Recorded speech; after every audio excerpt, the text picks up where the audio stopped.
శ్రీ శ్రీ శ్రీ శ్రీహరి తీర్థ స్వాముల వారికి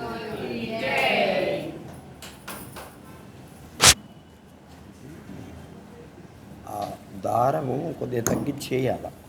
సరే కానీ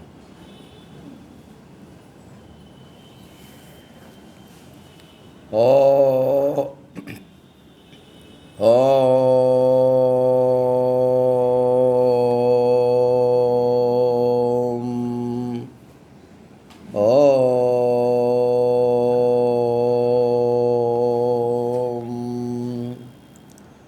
ఓం గురుర్బ్రహ్మా గురుర్విష్ణు గురుర్దేవో మహేశ్వర గురుః సాక్షాత్ పరబ్రహ్మ తస్మై శ్రీ గురవే నమః. దత్తాత్రేయ సమారంభాం రమణాచార్య మధ్యమాం సత్యానందర్షి పర్యంతాం వందే గురు పరంపరాం. శౌనాద్రినాథచరణాంబుజయుగ్మరుక్మ వ్యామోహతదితరాణి తృణాయ మేనే. అస్మద్గురోర్భగవతోస్య దయైకసింధో శ్రీ సత్యమౌని చరణౌ శరణం ప్రపద్యే. ఓం భద్రం కర్ణేభిః శృణుయామ దేవాః భద్రం పశ్యేమాక్షభిర్యజత్రాః స్థిరైరంగైస్తుష్టువాగుంసస్తనూభిः వ్యసేమహి దేవహితం యదాయుః.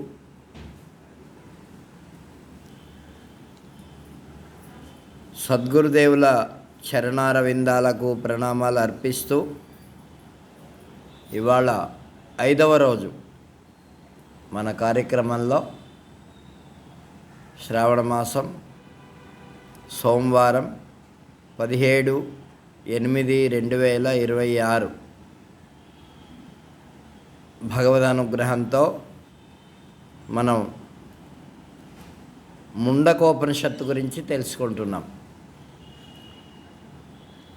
ఈ ముండకోపనిషత్తు గురువు దగ్గరికి ఎలా వెళ్ళాలి, ఒక విషయం, ఒక జ్ఞానం, ఒక విద్య నేర్చుకోవాలంటే గురువు గారి దగ్గరికి ఎలా వెళ్ళాలి అంటే చెప్తున్నారు.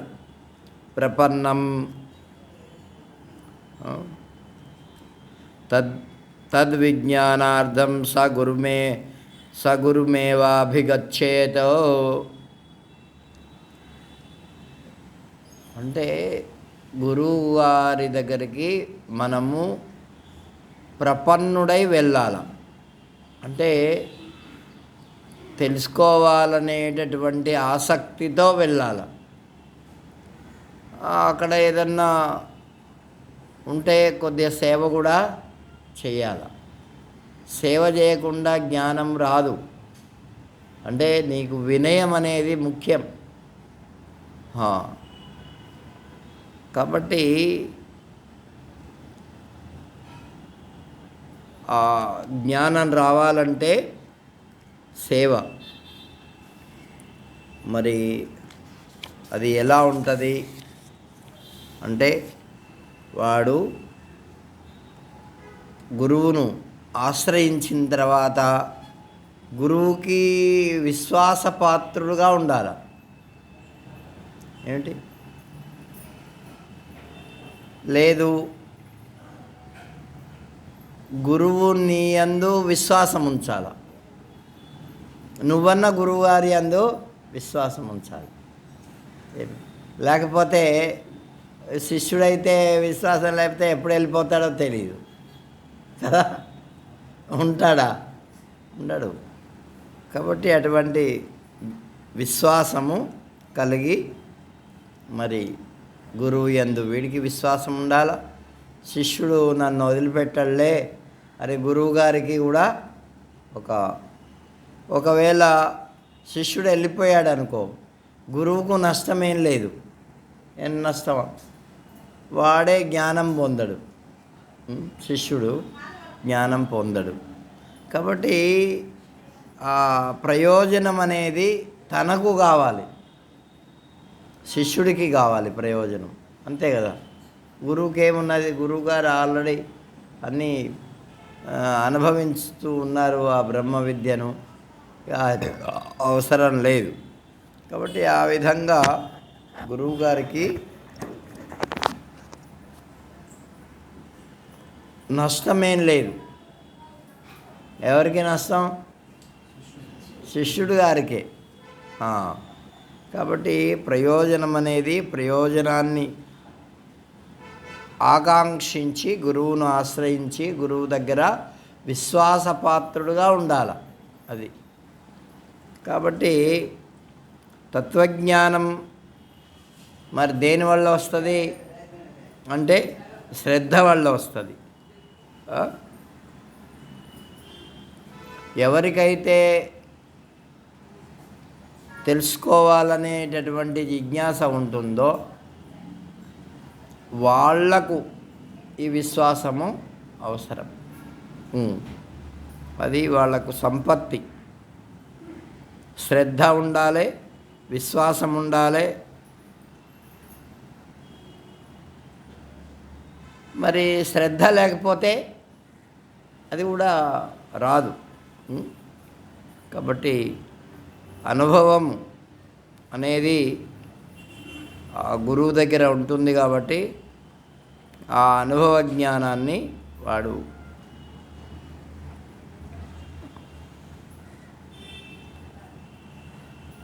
పొందాలి. అట్లాగే సత్యం కూడా ఉండాలి. లేకపోతే వాడు పొందలేడు, ప్రయోజనం పొందలేడు. చిత్తంలో వాడి శిష్యుడి యొక్క చిత్తంలో ఏముండాలా? ప్రయోజనం అనేటటువంటి భావం కలిగి ఉండాలి. నాకు ప్రయోజనం కలుగుతున్నది. లేకపోతే ప్రయోజనం మీద దృష్టి లేదనుకో, ఇక్కడ ఏమొస్తుంది మనకు అనే భావన ఉంటుంది. కాబట్టి శ్రద్ధయా, మరి సత్యం ఎప్పుడు వస్తుంది అంటే శ్రద్ధయా సత్యమాప్యతే. శ్రద్ధాపూర్వకంగా ఉంటే సత్యం ప్రాప్తిస్తుంది. ఏమి జీవనంలో ఇక వాడు ఒక వ్రతాన్ని కూడా స్వీకరించాలి. ఏం వ్రతం అంటే వ్రతేన దీక్షమాప్నోతి, దీక్షామాప్నోతి దక్షిణాం, దక్షిణా శ్రద్ధమాప్నోతి, శ్రద్ధయా సత్యమశ్నుతే అని చెప్పింది శాస్త్రం. ఏం చెప్పింది? వ్రతేన దీక్షామాప్నోతి. వ్రతం అంటే ఒక నియమం పెట్టుకోవాలి. గురువుగారి దగ్గర ఉన్నప్పుడు ఎన్నో ఆటంకాలు వస్తాయి. వాడికి దీక్ష ఏమిటంటే, వ్రతం ఏమిటంటే నేను గురువుగారి దగ్గర ఉండాలా, అంతే. అదే దీక్ష. ఇంకెన్నన్నా రాని, ఎన్నన్నా పోని, ఏమన్నా కానీ అప్పుడైతేనే మనం ఉండగలుగుతాం. లేకపోతే అక్కడే ఆటంకాలు వస్తాయి. ఎవరో ఒకరి ఇతరుల వల్ల, వాళ్ళ వల్ల, వీళ్ళ వల్ల ఎన్నో ఇబ్బందులు వస్తాయి. అట్లా వెళ్ళిపోయినటువంటి వాళ్ళు చాలామంది ఉన్నారు మహర్షుల వారి దగ్గర కూడా. కాబట్టి అట్లా కాకుండా వాడు వ్రతం అంటే ఏమన్నా కానీ నేను ఈ గురువుగారి దగ్గర ఉంటా అనేటటువంటి నిశ్చయం చేసుకోవాలి. ఆ దీక్ష, దాన్ని ఏమంటారు? దీక్ష. వ్రతేనా దీక్షమాప్నోతి. ఆ వ్రతం అంటే అటువంటి భావం ఉంటే వాడు దీక్షగా ఉంటాడు. ఏమి ఆ దీక్ష లేకపోతే ఇబ్బంది. మరి దీక్ష వల్ల ఏమొస్తుంది అంటే దక్షిణ అంటే దక్షత వస్తుంది. సామర్థ్యం, దాన్ని తెలుసుకునేటటువంటి సామర్థ్యం వస్తుంది. కొన్ని రోజులు అక్కడ ఉంటే తప్పకుండా అదే సామర్థ్యం, అక్కడ ఉండేటటువంటి శక్తి కలుగుతుంది. ఇప్పుడు కొత్త చోట్లకు వెళ్ళినప్పుడు ఏమవుతుందంటే శరీరంలో కొన్ని మార్పులు వస్తాయి. అక్కడ నీళ్ళ వల్ల కానీ, లేక ఇతరమైన ఆహారం వల్ల కానీ ఇంకా ఏదో ఒక అటువంటి వాటికి తట్టుకోవాలి. నాకు జ్వరం వచ్చింది ఇక్కడ ఉంటే అని వెళ్ళిపోయాడు అనుకో, ఇక దీక్ష లేదు, వ్రతం లేదు. మొట్టమొదట వచ్చినప్పుడు తప్పకుండా అవి శరీరంలో మార్పులు వస్తే వాటిని కూడా మనం తట్టుకొని చాలామందిని చూసిన ఎక్కడికైనా కొత్త చోటుకి వెళ్తే అరే నాకు ఇవాళ బాగలేదు ఇక్కడ ఉండకూడదని వాడు ప్రయాణం కట్టేస్తాడు. అట్లా ఉంటే వాడికి అది 2 రోజులు 3 రోజులు మనం ఓర్చుకున్నట్లయితే వాతావరణానికి, ఆ భోజనానికి, ఆ వ్యవస్థకి అలవాటు పడుతుంది శరీరం. అంత మాత్రం చేత వాడు ఆ దీక్షను వదిలిపెట్టాడు అనుకో, వాడు ఉండలేడు. కాబట్టి ఆ దక్షత ఎప్పుడొస్తుంది? ఉండేటటువంటి దక్షత ఇటువంటి చిన్న చిన్న అవాంతరాలను మనం అధిగమిస్తే అప్పుడు.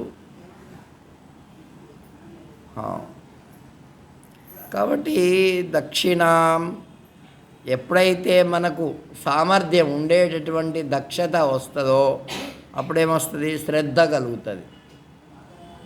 శ్రద్ధామాప్నోతి శ్రద్ధయా సత్యమశ్నుతే. ఆ శ్రద్ధ వల్ల సత్యం అంటే సత్య పదార్థం ఏదైతే ఉన్నదో, ఏదైతే తెలుసుకోవాలనుకుంటున్నామో, ఏదైతే విద్యను ఆర్జించాలనుకుంటున్నామో ఆ ఆర్జన, ఆ విద్య వాడికి వస్తుంది. లేకపోతే రావడం కష్టం. ఇప్పుడు ఏదన్నా నేర్చుకోవడానికి పోతున్నాం అనుకోండి, అక్కడ కొన్ని ఇబ్బందులు ఉంటాయి. వాటిని మనం ఏం చేయాలా? వాటి మీద దృష్టి పెట్టకూడదు. నేను దేనికి వచ్చినా, విద్యను ఆర్జించడానికి వచ్చినా, దాన్ని నేర్చుకోవాలి నేను అనే భావము నీలో స్థిరంగా ఉండాలి. చాలామంది ఉంటారు, మేము ఆశ్రమంలో ఉంటామండి, ఇది అంటారు, ఇది అంటారు, మా శరీరం కూడా ఇక్కడే పడిపోవాలండి అంటారు. 2 రోజులు అయ్యేసరికి వాళ్ళకి శరీరం దేని గురించో జ్ఞాపకం వస్తుంది, ఇంట్లో ఉండే వాళ్ళతో జ్ఞాపకం వస్తుంది, ఇంకేదో జ్ఞాపకం వస్తుంది. ఇక్కడ ఆరోగ్యము తర్వాత కొద్దిగా శరీరంలో నలతగా ఉంటుంది. వెంటనే వాళ్ళు చెప్పా పెట్టకుండా వెళ్ళిపోతారు. మన మహర్షుల వారు చెప్పారు ఏంటి, రాగానే వాడికి రూమ్ ఇస్తాము, మంచి 2 చెద్దర్లు ఇస్తాము, ఒక చాప ఇస్తాము, ఒక లాందర్ ఇస్తాము. అప్పుడు లాందర్లు ఉండేదిలేండి, కరెంటు లేవు కదా, అన్నీ ఇస్తాము. ఇక వాడు 2 రోజులు ఉంటాడు. 3వ రోజు చెప్పా పెట్టకుండా రాత్రి ఇచ్చిన చెద్దర్లతో కూడా వెళ్ళిపోతాడు.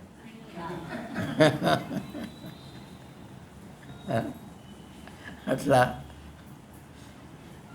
కొంతమంది అయితే చెప్పి వెళ్తారు, రకరకాలుగా ఉంటారు. మహర్షుల వారు ఒకసారి అన్నారు, మన ఆశ్రమానికి వచ్చినటువంటి వాళ్ళందరూ ఇప్పుడు కానీ ఉంటే 1000 మంది అయ్యి ఉండేవారు. కాబట్టి శ్రద్ధ లేదు, సత్యం ఆప్నోతి. కాబట్టి కుశలత, అక్కడ ఉండేటటువంటి కుశలత వాడికి వస్తుంది. శ్రద్ధ వల్ల అది ప్రాప్తిస్తుంది. శ్రద్ధ వల్లనే ఆ సత్యాన్ని వాడు గ్రహిస్తాడు. విధిపూర్వకం ఉపపత్తి అంటే విధిపూర్వకంగా భగవంతుని అంటే గురువుగారిని ఆశ్రయించి ఉండడం, ఇది కావాలి. ఉపనిషత్తులో ఈ విషయం చెప్పారు. అది శాస్త్రంలో స్వాధ్యాయోధ్యతే అధ్యేతవ్య. స్వాధ్యాయం అంటే ఏ శాస్త్రం అయితే మనం నేర్చుకోవాలనుకుంటున్నామో దాన్ని అధ్యయనం చేయడం, అది స్వాధ్యాయం. దాన్ని నేర్చుకోవడం. మనుష్యుడు అధ్యయనం చేయడం చాలా అవసరం. స్వాధ్యాయ అధ్యయనానికి కూడా ఒక విధి ఉంటుంది, ఒక పద్ధతి ఉంటుంది. ఒక శాస్త్రాన్ని నేర్చుకోవడానికి, వేదాన్ని నేర్చుకోవడానికి ఇట్లా ఇప్పుడు ఎలాగైతే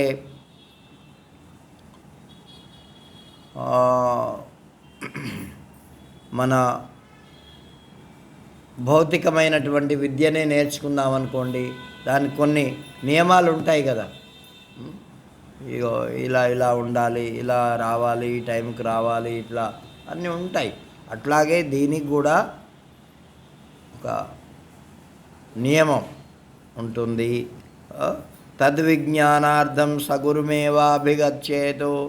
దాన్ని తెలుసుకోవడానికే మరి గురువుగారి దగ్గరికి వెళ్ళాలి. సమిత్పాని స్తోత్రియం బ్రహ్మనిష్టం. స్తోత్రియుడైనటువంటి బ్రహ్మనిష్ఠుడైనటువంటి ఆ భగవంతుణ్ణి వాడు ఆరాధించాలి.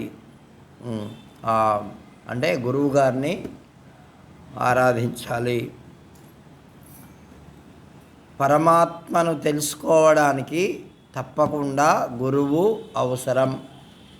లౌకిక విద్యలు నేర్చుకోవడానికి కూడా గురువు అవసరమే.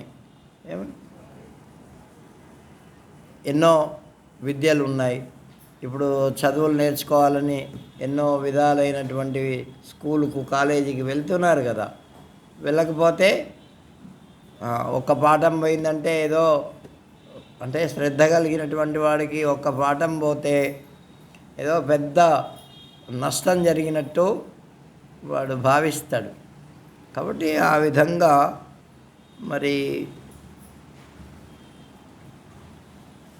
మరి ఆ స్వాధ్యాయంలో కూడా ఎలా ఉచ్చారణ చేయాలి, ఏ వేదం ఎలా పలకాలి, మంత్రాలు ఎన్ని ఉంటాయి, ఏ విధంగా మనం పలికే విధానం కూడా మనకు తెలీదు. అనుదాత్తం ఉంటుంది, ఉదాత్తం ఉంటుంది. ఈ స్వరాల్లో వేదాన్ని చెప్పేటటువంటి విషయము దాంట్లో అనుదాత్త, ఉదాత్త అంటే ఎక్కడ దీర్ఘం పెట్టాలి, ఎక్కడ హ్రస్వంగా ఉండాలి, ఎక్కడ పొల్లుగా పలకాలి, ఇవన్నీ తెలిపేటటువంటిది ఉదాత్త అనుదాత్త స్వరములు అని వేదానికి ఉన్నాయన్నమాట. కాబట్టి ఏ విధంగా ఇప్పుడు ప్రొనౌన్సియేషన్ మనం ఇంగ్లీష్లో ఏది ఎట్లా పలకాలనేటటువంటిది ఉంటుంది కదా, ఈ వేదంలో కూడా అటువంటిది ఉన్నదన్నమాట. కాబట్టి పూర్వము అందరూ కూడా గురువు ముఖంగా విని నేర్చుకున్నటువంటిదే. వాళ్ళకు పుస్తకాలు అవన్నీ ఏమి లేవు. అట్లా గురువు శిష్యుడు, శిష్యుడు గురువు ఇట్లా చెప్పుకొని అట్లా ఇప్పటిదాకా వచ్చినాయి. ఈ మధ్య పుస్తకాలు ప్రింట్ అవుతున్నాయి. ప్రింట్ అయినా కూడా ఆ పుస్తకం చూసి నేర్చుకోవాలంటే నీకు ఉచ్చారణ తెలీదు. గురువు చెప్పగా విని ఎట్లా పలకాలో ఆ విషయం అలా తెలుస్తుంది. లేకపోతే మనం సొంతంగా ఏవి తెలియదు. కాబట్టి ఇంకా ఏం చెప్తున్నారు, స్వాధ్యాయాన్ని అలా చేయాలి. తర్వాత పారాయణం ఎలా చేయాలో కూడా తెలుసుకోవాలి. ఇప్పుడు నలుగురు ఉన్నామనుకోండి, ఒకరు ఒక విధంగా, మరొకరు మరొక విధంగా, మరొక విధంగా, ఒకే స్వరంలో పారాయణం చేస్తే అందంగా ఉంటుంది.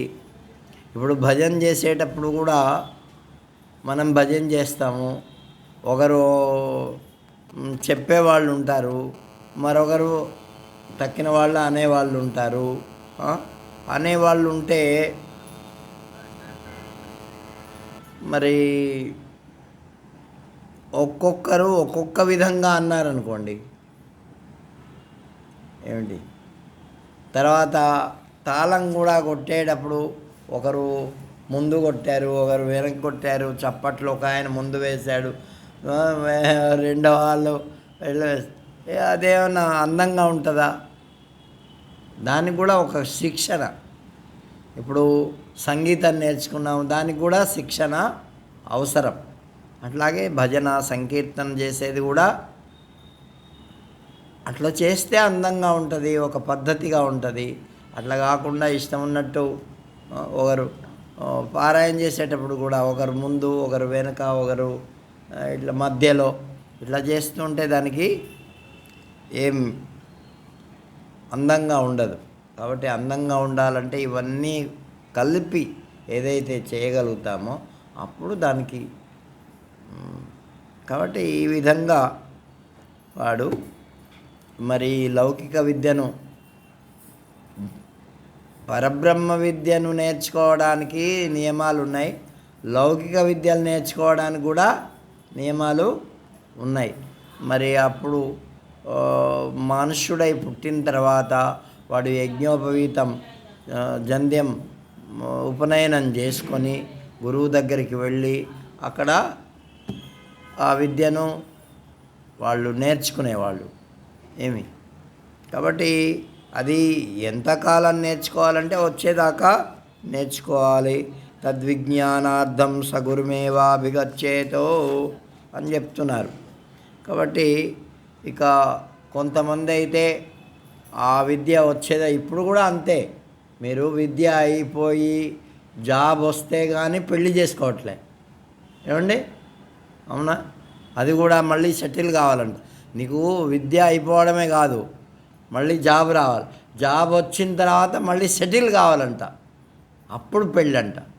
ఇప్పుడు అప్పటికే వీడు 40 ఏళ్ళు అయిపోతాయి, సగం ముసలోడు అయిపోతాయి. వాడి 60 ఏళ్లకు కొడుకు పుడతాడు, అప్పటిదాకా వీడు బతుకుతాడా లేదా తెలీదు. కాబట్టి అట్లా అయిపోతున్నది ఇప్పుడు. అట్లా కాకుండా వేదానధీత్యా వేదో వా వేదం వాపి యథాక్రమం అవిప్లుత బ్రహ్మచర్యోగ్రస్తాశ్రమమావసేత్. అది ఏం చెప్తున్నారు? వేదానధీత్యా, వేదాలను చదువుకొని అప్పుడు కూడా 25 ఏళ్ళ దాకా వేదాలను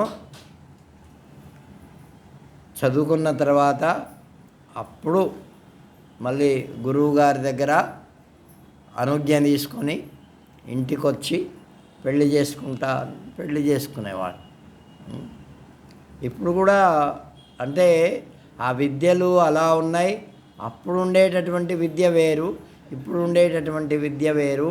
ఇప్పుడు ఏమిటంటే కేవలం డబ్బు సంపాదించడం లక్ష్యమే తప్ప భగవత్ ప్రాప్తి, ఇలా మోరల్గా ఉండడం, నీతిగా ఉండడం, నిజాయితీగా ఉండడం అనేటటువంటివి చాలా తగ్గిపోయినాయి. బ్రహ్మచర్య, అప్పుడు వాళ్ళు విద్యాభ్యాసం చేసేటప్పుడు బ్రహ్మచర్యంగా ఉండేవాళ్ళు. ఇప్పుడు ఎంతమంది ఉంటున్నారు కాలేజీల్లో? నారాయణ, అవి మనం అనుకోకూడదు కానీ వాళ్ళు ఆ సమయంలోనే అన్నీ. మరి వాడికి విద్య ఎలా వస్తుంది? విద్య రాదు. అప్పుడు ఏమొస్తుంది చెప్పండి? అంటే పూర్వం ఉండేటటువంటి విద్యకు ఇప్పుడుండే విద్యకు చాలా, ఇవంతా కూడా వాళ్ళ జీవితాన్ని పాడు చేసేటటువంటి విద్యలు ఇప్పుడు ఉండేటటువంటివన్నీ. వాడు సరిగ్గా ఎవరు బ్రహ్మచర్యాన్ని పాటించటం లేదు, వాడు సక్రమంగా ఉండటం లేదు. ఎన్నో ముఖ్యంగా ఇప్పుడు ఉండేటటువంటి విద్యలు ఏమిటంటే తల్లిదండ్రుల్ని మోసం చేయడానికి పనికొచ్చే విద్యలు. అంతేనా? వాళ్ళు పాపం కష్టపడి ఏదో సంపాదించి మా వాడు చదువుకుంటున్నాడని అక్కడ వాడికి డబ్బులు ఇచ్చి పంపిస్తే అక్కడ వాడు సినిమాలు, షికార్లు, ఎంజాయ్లు, తిరగడాలు ఇవన్నీ చేస్తున్నాడు. అది విద్యనా? ఏమన్నా ఏమరా ఇట్లా చేస్తున్నావంటే తిరగబడుతున్నాడు, లేదంటే ఆత్మహత్య చేసుకుంటున్నాడు.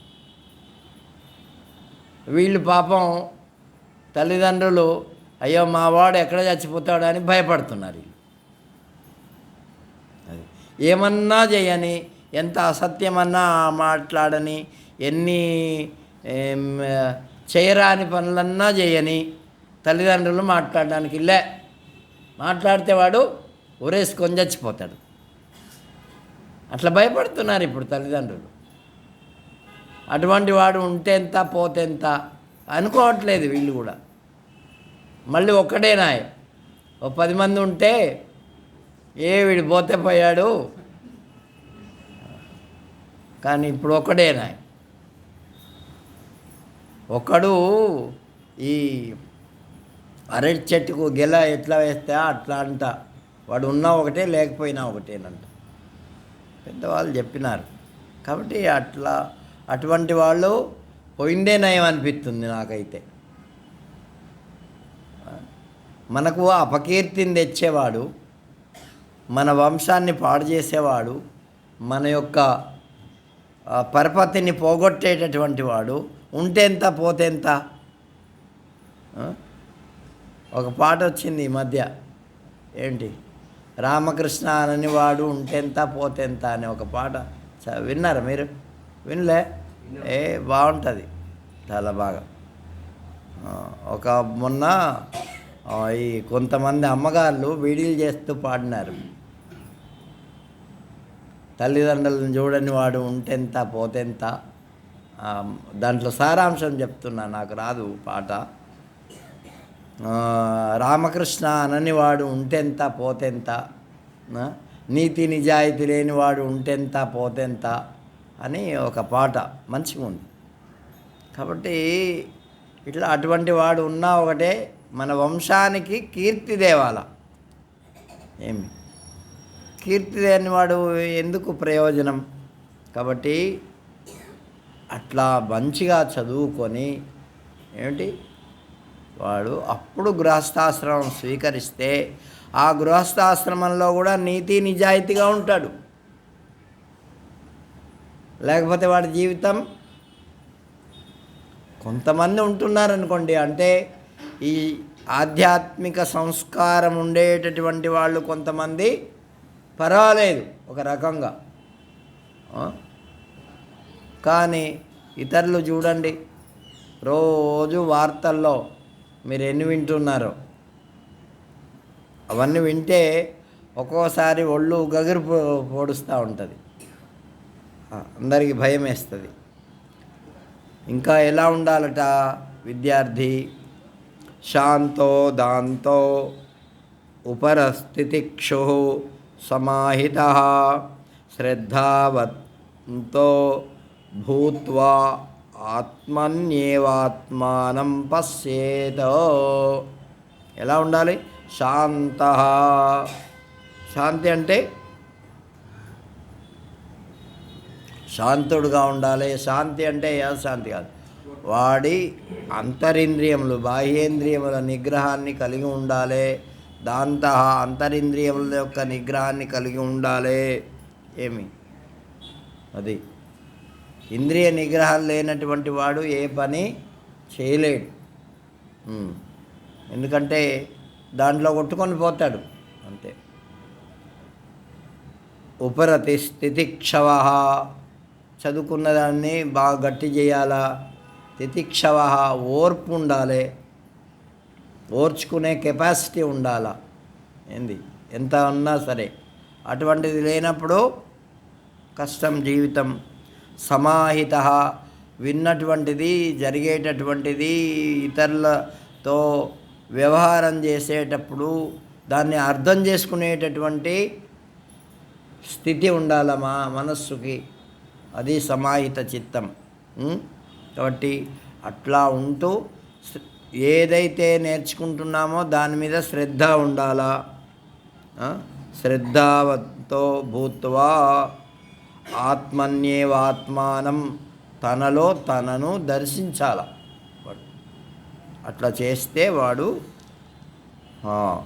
కాబట్టి పరీక్షలోకాన్ కర్మచితాన్ బ్రాహ్మణో నిర్వేదమాయాన్నాత్ కృత కృతేనా. వివేకం ఉండాలా. వైరాగ్యం ఉండాలా, శమదమాది ఇంద్రియ నిగ్రహాలు ఉండాలా, తర్వాత బ్రహ్మ జిజ్ఞాస ఉండాలి. అంటే దీన్ని తెలుసుకోవాలి. ఏదైనా సరే కేవలం ఈ విద్య బ్రహ్మ విద్య అనే కాదు. ఇప్పుడు మామూలు డాక్టర్, ఇంజనీరు అవన్నీ చదువుతున్నాడు అనుకో, వాటిలో కూడా తెలుసుకునేటటువంటి పట్టుదల ఎంతో ఉండాలి. లేకపోతే తెలుసుకుంటాడా? తెలుసుకోలేడు. కాబట్టి ఆ జిజ్ఞాస ఉండాలా. తద్విజిజ్ఞాసస్వ తద్బ్రహ్మ అని చెప్పింది. అంటే ఈ సృష్టిని, ఈ భౌతిక ప్రపంచాన్ని అంతా కూడా తెలుసుకునేటటువంటి ఆ జిజ్ఞాస అంటే ఆసక్తి ఉండాలి. అట్లా ఉంటే కానీ ఏది రాదు. కాబట్టి ఈ విధంగా స్వాధ్యాయం అంటే అధ్యయనం చేయడం మనుష్యుని యొక్క కర్తవ్యం ఇది. కాబట్టి మరి వేదంలో అయితే ఎన్నో శాఖలు ఉన్నాయి. మాధ్యందిన శాఖ, వైఖానస శాఖ అని కొన్ని ఉన్నాయి. అట్లాగే మన భౌతికమైనటువంటి వాటిల్లో కూడా ఎన్నో కోర్సులు ఉన్నాయి కదా. ఎన్ని కోర్సులు ఉన్నాయి? ఇంజనీరింగ్లో అనేకమైన కోర్సులు ఉన్నాయి, బీటెక్లు ఉన్నాయి, ఎంటెక్లు ఉన్నాయి, తర్వాత గణితంలో ఉన్నాయి. ఇది సిఏ అంటే ఏంది? సిఏ గణితమే కదా, లెక్కలే కదా అది. కాబట్టి ఇట్లా ఎన్నో కోర్సులు ఉన్నాయి. అన్నిటికంటే కష్టం సిఏ చెప్తుంటారు. నిజమో అబద్ధం మనకు తెలియదు, నేనేం చదవలే. కాబట్టి ఇవన్నీ దాని మీద శ్రద్ధ ఉంటే వాడు నేర్చుకోగలుగుతాడు. లేకపోతే మధ్యలో పడిపోయాడు అనుకో, వాడికి ఇక దారి తెన్ను తెలియదు. అదే చెప్తున్నాడు ఇక్కడ. అంటే తన విషయం ఏదైతే ఉన్నదో దాని మీద వాడికి, ఏ విషయాన్ని అయితే తీసుకున్నాడో దాని మీద మంచి పట్టుదల ఉండాలా. మరి వేదాన్ని అధ్యయనం చేసినంత మాత్రం చేత, ఈ తన శాఖలను అధ్యయనం చేసినంత మాత్రం చేత కాదు, కర్తవ్యనిష్ఠుడై ఉండాలా. నేను ఇది చేయాలా అనేటటువంటిది.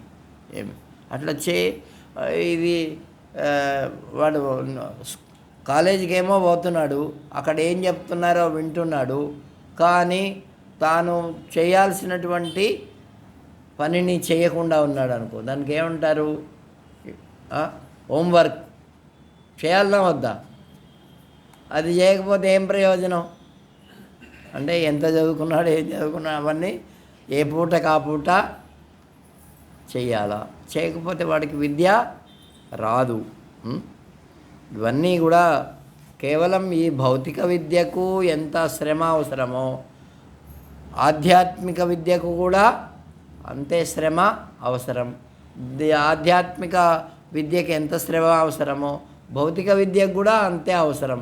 అయితే ఈ భౌతిక విద్య నీకు ఏమిస్తుందంటే ఆనందాన్ని ఇవ్వదు,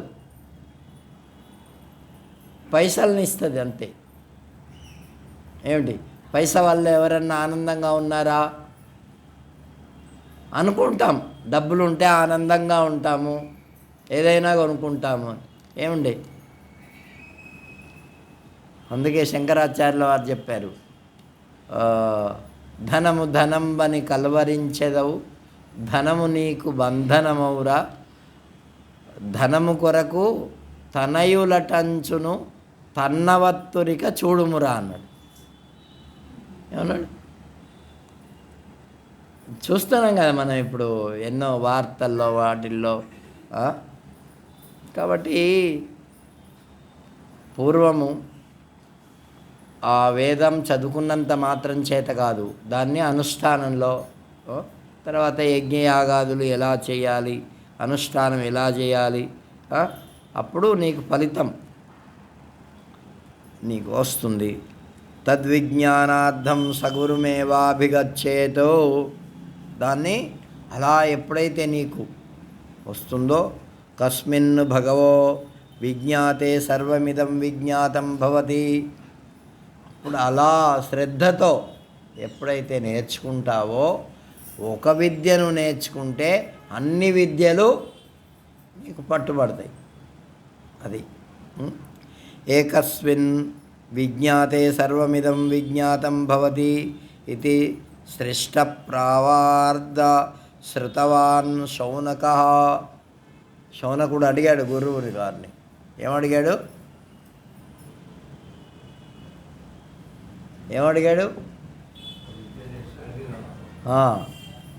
ఒకటి నేర్చుకుంటే అన్ని విద్యలు ఎట్లా వస్తాయో చెప్పమన్నాడు. అదే చెప్తున్నాడు. కాబట్టి ఇక్కడ ఆ విధంగా ఇతిహాస్మాయద బ్రహ్మ విదో వదంతి, ఈ విధంగా వేదితవ్యం అంటే తెలుసుకోదగినటువంటి దాన్ని తెలుసుకోవాలి మనం. అట్లా కాకుండా మన సమయాన్ని వ్యర్థం చేసుకున్నాం అనుకో, వాడికి 30 ఏళ్ళు వచ్చినాయి, ఇప్పుడు ఏం చదువుతారా, వాడికి ఏం విద్య వస్తుందిరా అంటాం కదా. అంటే చదువుకునే వయస్సు దాటిపోతుంది. దాటిపోయిన తర్వాత నువ్వేం చేస్తావు? కాబట్టి నీకు శ్రద్ధ కావాలి. అంతేకాదు నానుష్ఠానం వినా వేదనం పర్యవస్యతి. ఏం చెప్తున్నారు? విద్యారణ్య స్వాముల వారు ఒక గ్రంథం రాశారు, అనుభూతి ప్రకాశము అని. ఏమి దాని పేరేంటి? అనుభూతి ప్రకాశం. దాంట్లో అనుభూతి నీకు ఎలా కలుగుతుంది, ఏం చేస్తే కలుగుతుంది? ఇప్పుడు అనుష్ఠానం చేస్తేనే కలుగుతుంది. ఏమండి, లడ్డు ఎలా ఉంటుంది అంటే నోటి మీద నోట్లో పెట్టుకుంటే తెలుస్తుంది. దానికి ముందు ఉండేటటువంటి పని అంతా చేస్తేనే కదా వస్తుంది, లేకపోతే ఎట్లా వస్తుంది? దానికి ముందు ఉండే పని ఏమేమి ఉంది అంటే చాలా పని ఉంటుంది. ఇప్పుడు ఇది చక్కెర తెచ్చుకోవాలా, పిండి తెచ్చుకోవాలా, అవి రావాలంటే ఏం చేయాలా? పని చేయాలా. పని చేస్తే కదా డబ్బులు వస్తాయి. ఆ డబ్బులతో ఈ వస్తువులు తెచ్చుకుంటాము. వస్తువులు తెచ్చుకున్నంత మాత్రం చేత లడ్డు అయిపోయిందా? మళ్ళీ దానికి ఎంతో పని చేయాలి. ఏంటి? పాకం పెట్టాలి, నూనె కావాలి, నెయ్యి కావాలి, కట్టెలు కావాలి, పాత్రలు కావాలి, దానికి తగినటువంటివి ఇవన్నీ.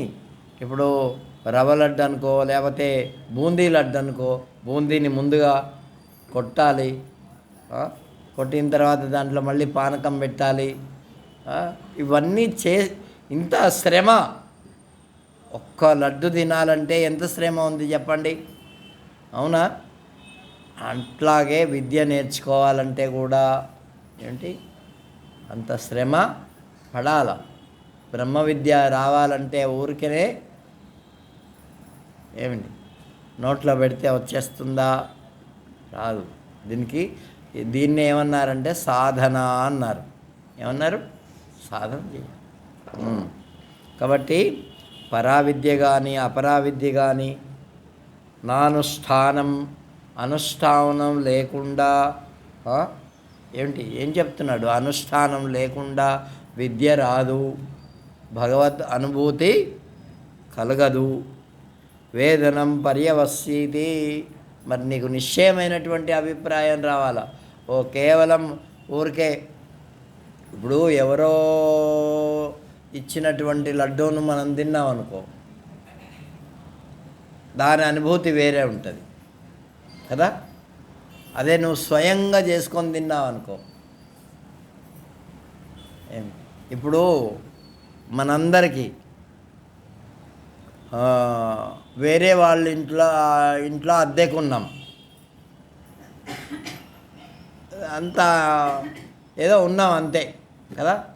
అదే స్వయంగా కట్టుకొని ఉండే ఇంట్లో ఎలా ఉంటుంది చెప్పండి? అది అనుభూతి అంటే. అర్థమైందా? ఒకసారి ఒక అమ్మగారికి 2 అమ్మాయిలు ఉన్నారు. వాళ్ళ బంధువులకే 2 అబ్బాయిలు ఉన్నారు. నేనన్నా అరే మాకు అబ్బాయిలు లేరు అంటే "ఆ, మీ అమ్మాయిని వాళ్ళకి ఇచ్చేసి వాళ్ళ అబ్బాయిని మీరు తీసుకోండి అయిపోతుంది కదా" అంటే ఏ స్వామి అట్లుంటే ఎట్లా, మనకు ఉండాలి కానీ అన్నాడు. అవునా? అంటే అట్లా ఇష్టము లేదన్నమాట కదా, మనకు సొంతంగా ఉండాలి, అది అనుభూతి. కాబట్టి ఇది కూడా అటువంటి అనుభూతి. ఆ అనుభూతిలో ఉండే ఆనందమే వేరు కదండి.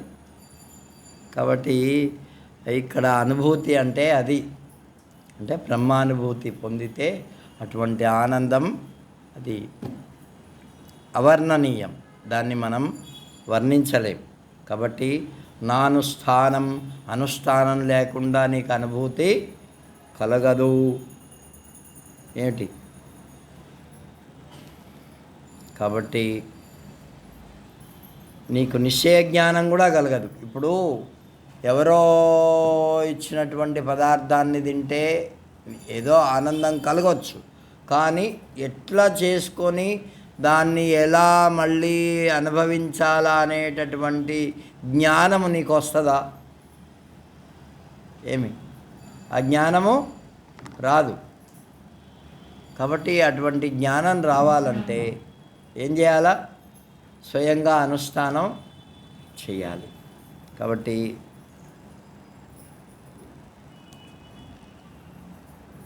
కాబట్టి మనం ఏంటి, ఆ మంత్రాలను ఏవైతే ఉన్నాయో అవి సక్రమంగా మనం బ్రహ్మాధీస్తావ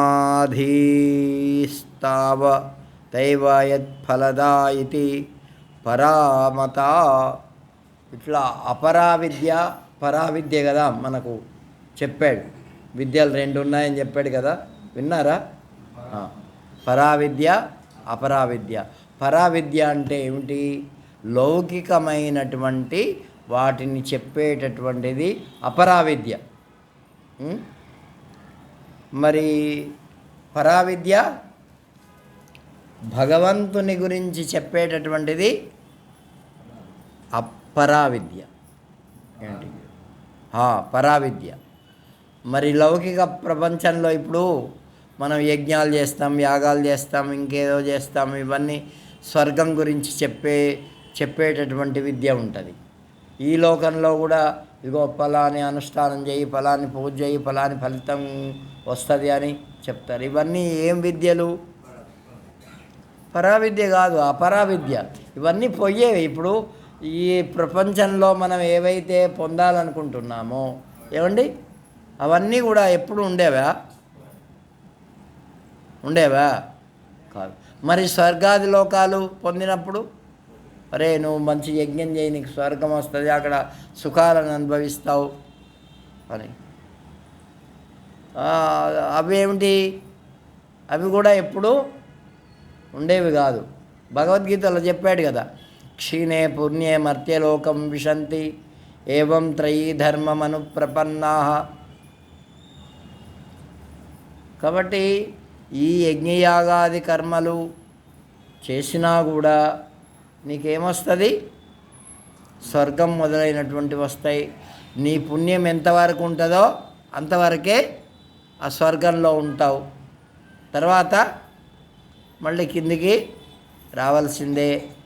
దానికి చెప్తూ ఉంటారు పెద్దవాళ్ళు, 1,00,000 రూపాయలు తీసుకొని మనం ఎక్కడన్నా పిక్నిక్ వెళ్ళామనుకో, అక్కడ ఉండడానికి హోటల్ తీసుకున్నాము, భోజనాలు వ్యాజనాలు అన్నీ ఏర్పాటు చేసుకున్నాము.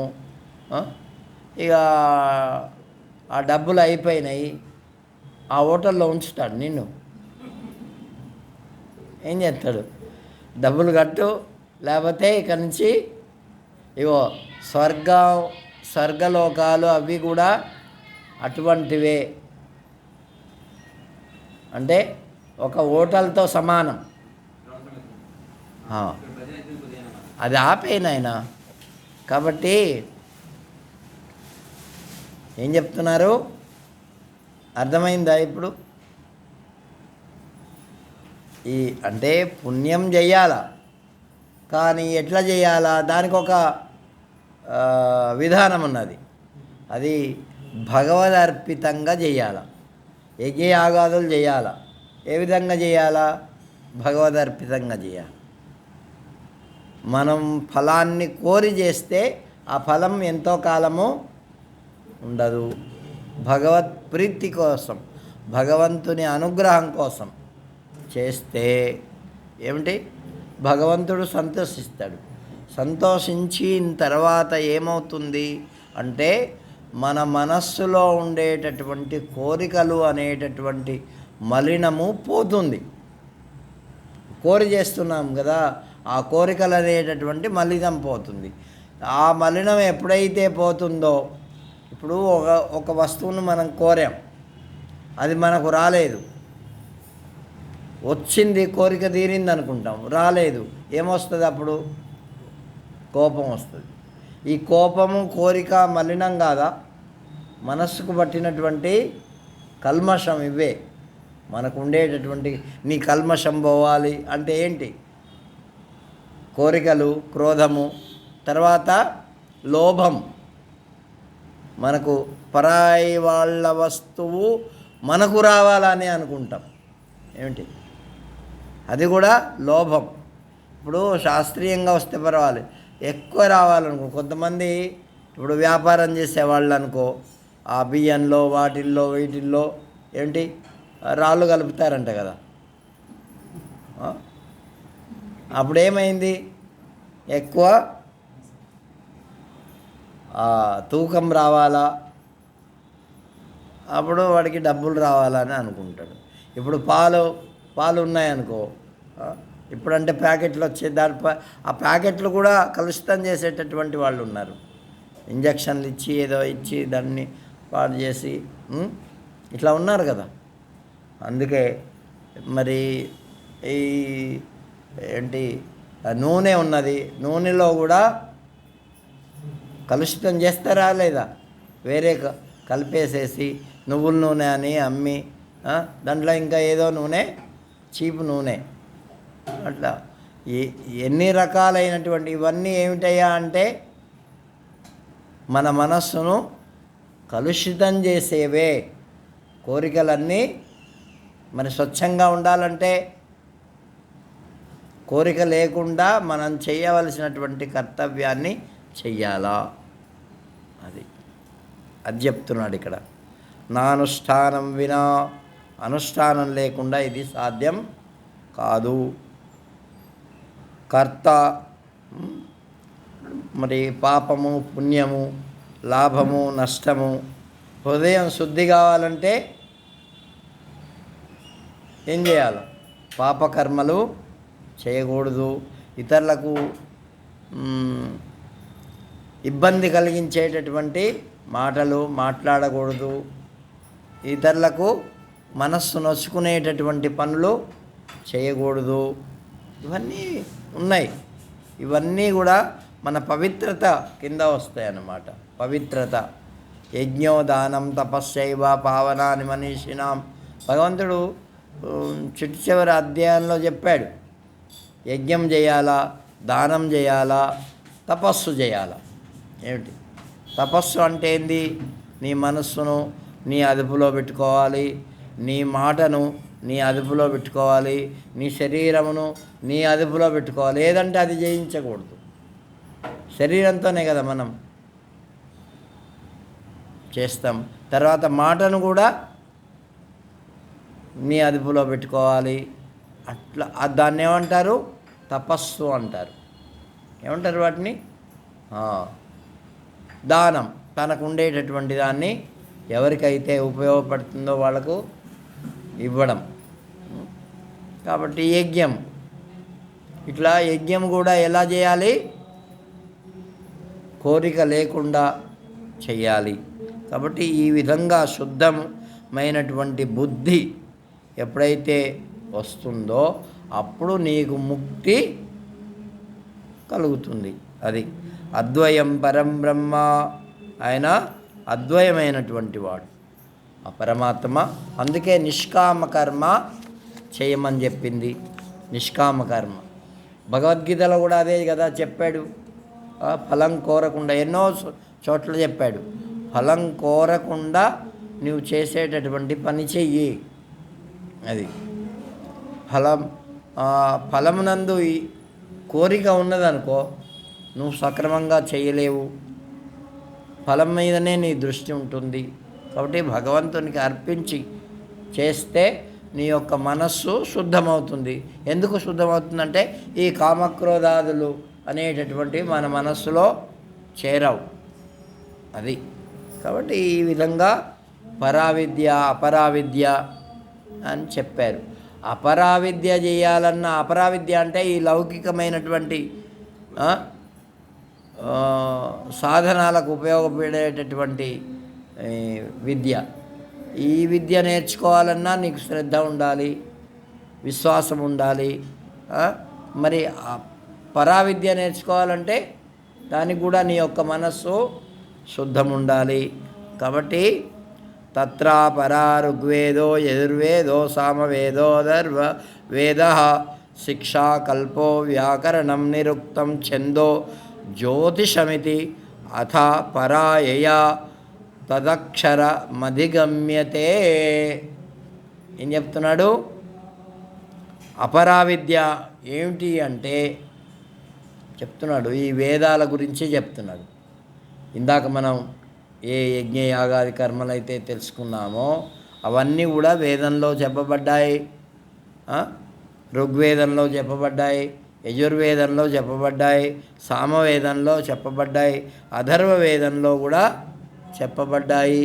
ఆ వేదాన్ని బాగా తెలుసుకోవాలి, అర్థం చేసుకోవాలి అంటే శిక్ష ఉండాలి. అంటే ఇందాక అనుకున్నామే ఎలా పలకాలి, ఎలా అవన్నీ శిక్ష. వ్యాకరణం, కల్పం, నిరుక్తం, ఛందస్సు, జ్యోతిషం, ఇవి 6 శాస్త్రాలు. ఏంటి? షడ్శాస్త్రాలు అంటుంటారు కదా, 6 శాస్త్రాలు. ఇవన్నీ తెలుసుంటేనే నీకు బాగా అర్థమవుతుంది. అది ఇప్పుడు వంట తెలియాలంటే గిన్నెలు కూడా తెలియాలనే కదా. ఏమి గిన్నెలు దోమడం కూడా తెలియాలా, లేకపోతే నువ్వు వంట ఎట్లా చేస్తావు? ఇప్పుడు సేరు బియ్యం పెట్టాలనుకో, నీకు గిన్నె ఏ గిన్నె పెడితే దీనికి సరిపోతుంది అనే జ్ఞానం ఉండాలన్నా వద్దా? ఒక సేరు బియ్యం పెట్టాలి, నువ్వు అర్ధసేరు వండేటటువంటి గిన్నెలో పెట్టావనుకో, ఆ అన్నం అవుతుందా? ఏమవుతుంది? అంతే. ఏమి అవన్ అవుతుంది అనుకో. కాబట్టి ఇటువంటి జ్ఞానం ప్రతి మానవుడికి ఉండాల. కాబట్టి దాంట్లో మరి మంట ఎంత పెట్టాలి, ఎట్లా ఉండాలి, ఎప్పుడు ఉడుకుడు పట్టిన తర్వాత ఎంత మంట ఉండాలి, అది కూడా తెలిసి ఉండాలి. చాలామంది అవన్నీ ఏం తెలియక మంట పెట్టేస్తే అంతా ఏమైపోతుంది. నేను ఒకసారి మన మహర్షుల వారికి వంట చేసేటప్పుడు అన్నీ చేశాను. ఆ రోజు వేడి నీళ్ళు పెట్టడం మర్చిపోయినా. వేడి నీళ్ళు గిన్నె పెట్టాను గ్యాస్ మీద. అంటే స్వామివారు తిన్నారు, అందరం తిన్నామే. ఇక మామూలుగా రోజు వారి ఎట్లా ఉంటుంది ఇవన్నీ, ఇంకా దాని మీద ఏమి దృష్టి ఉండదు పొయ్యి మీద. అట్లా పెట్టి వేడి నీళ్ళు లేవు కదా అని దాని మీద పెట్టి మర్చిపోయినా. అంతే, ఆ నీళ్ళన్నీ ఇనికిపోయినాయి.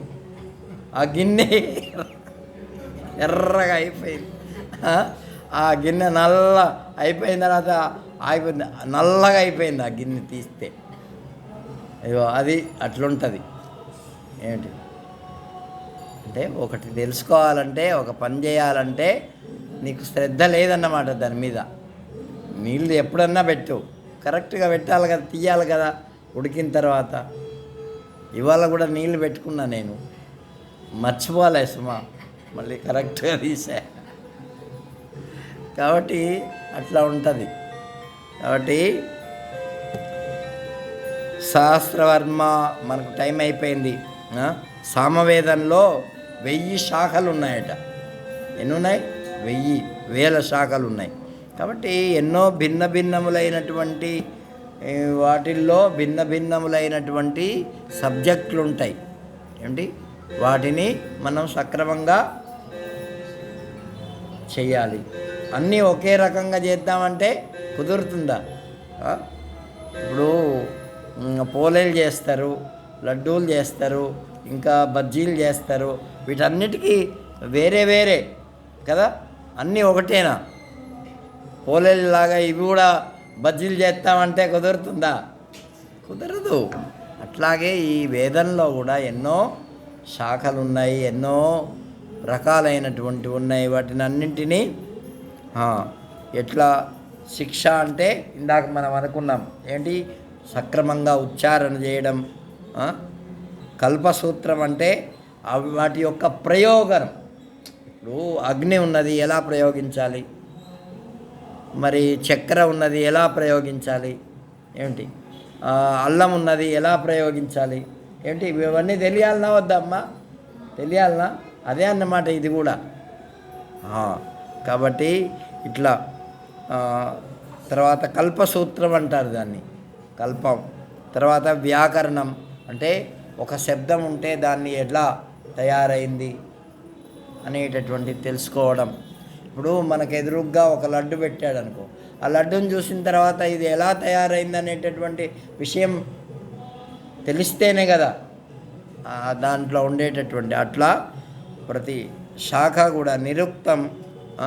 కొన్ని శబ్దాలు ఉంటాయి, శబ్ద సూత్రాలు, అవన్నీ తెలుసుకోవడం. కాబట్టి ఇవన్నీ కూడా డిక్షనరీ ఎలాగా ఉంటుందో అలాంటిదన్నమాట. ఏంటి నిరుక్తం అంటే శాస్త్రం. కాబట్టి ఛందస్సులు ఉంటాయి, నిన్న చెప్పాను మీకు. అనుష్ఠుప్ ఛందస్సు, గాయత్రి ఛందస్సు, ఇంకా అనేకములైనటువంటి ఛందస్సులు. ఇవన్నీ మనము తెలుసుకోవాల్సినటువంటి అవసరము ఉన్నది. ఆ తర్వాత ఏం తెలుసుకోవాలి? పరావిద్య, అపరావిద్య. ఈ లౌకికమైనటువంటి అన్ని జ్ఞాపకం పెట్టుకోండి.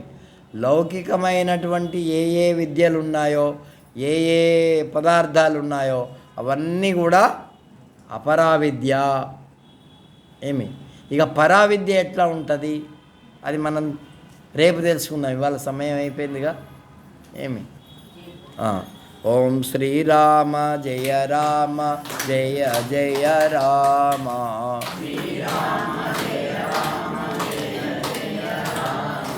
శ్రీరామ జయ రామ జయ జయ రామ.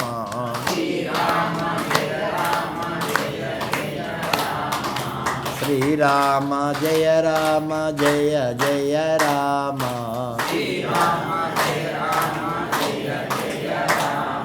శ్రీరామ జయ రామ జయ జయ రామ. శ్రీరామ జయ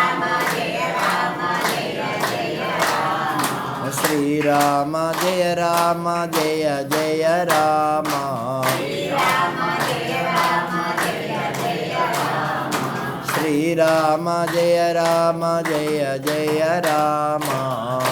శ్రీరామ జయ రామ జయ జయ రామ.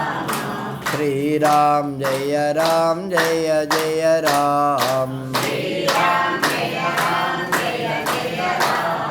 శ్రీరామ జయ రామ జయ జయ రామ. శ్రీరామ జయ రామ జయ జయ రామ.